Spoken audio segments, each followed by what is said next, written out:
Stanley thought about the long, miserable bus ride and felt a little sorry for the guard and the bus driver.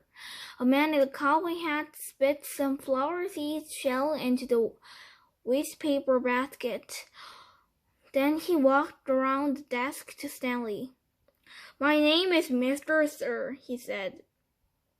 "Whenever you speak to me, you just call me by my name. Is that clear?" Stanley hesitated. "Oh, yes, Mr. Sir," he said, thought he couldn't imagine that was really the man's name. "You are not in the Girl Scouts anymore," Mr. Sir said.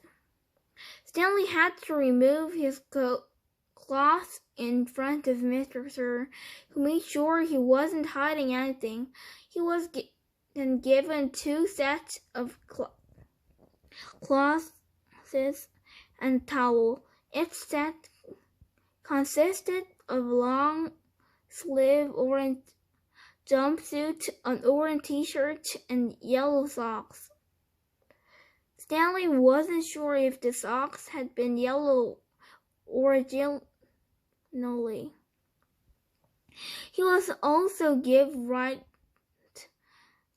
sneakers, an orange cap, and a canteen made of heavy plastic, which unfortunately was empty.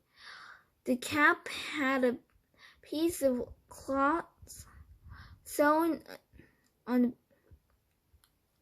back on it for next protection. Stanley got dressed. The color smelled like soap. The cloth smelled like soap.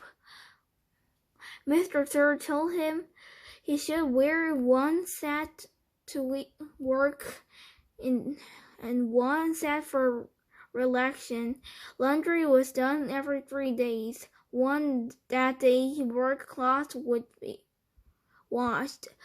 When the other set would become his work cloth, and he would get clean cloths to wear while resting. You're to dig 1 hole each day, including Saturdays and Sundays. Each hole must be 5 feet deep and 5 feet across in every direction. Your shovel is your measuring stick. Breakfast is shoveled and served at 4 to 30. Stanley served at 4:30. Stanley must have looked surprised because Mr. Sir went on to explain that they start early to avoid the hottest part of the day. "No one is going to babysit you," he added. The longer it takes to dig, the longer you will be out in the sun. If you dig up anything interesting, you are to report it to me or any other counselor. When you finish, the rest of the day is yours." Stanley nodded to show he understood. "This isn't a Girl Scout camp," said Mr. Sir. He checked Stanley's backpack and allowed him to keep it. Then he let Stanley outside in the blazing heat. "Take a good look around you," Mr. Sir said. "What do you see?" Stanley looked out across the vast wasteland. The air seemed thick with heat and dirt. "Not much," he said, then hastily added, "Mr. Sir." Mr. Sir laughed. "Do you see any guard towers?" "No." "How about any electric fence?" "No, Mr. Sir." There is no fence at all, is there?" "No, Mr. Sir." "You want to run away?" Mr. Sir asked him. Stanley looked back at him, unaware of what he meant. "If you want to run away, go ahead. Start running. I'm not going to stop you." Stanley didn't know what kind of game Mr. Sir was playing.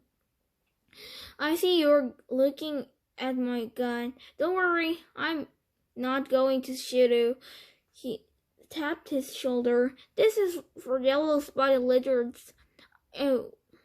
Wooden waste built on you. Flat on you. I'm not going to run away, Stanley said. Good thinking, said Mr. Sir. Nobody runs away from here.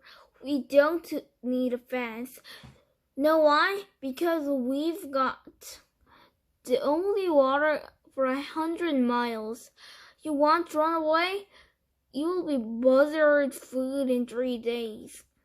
Stanley could see some kids dressed in orange and carrying shovels, dragging themselves toward the tent. You thirsty? Asked Mr. Sir. Yes, Mr. Sir, Stanley said gratefully. Well, you better get used to it.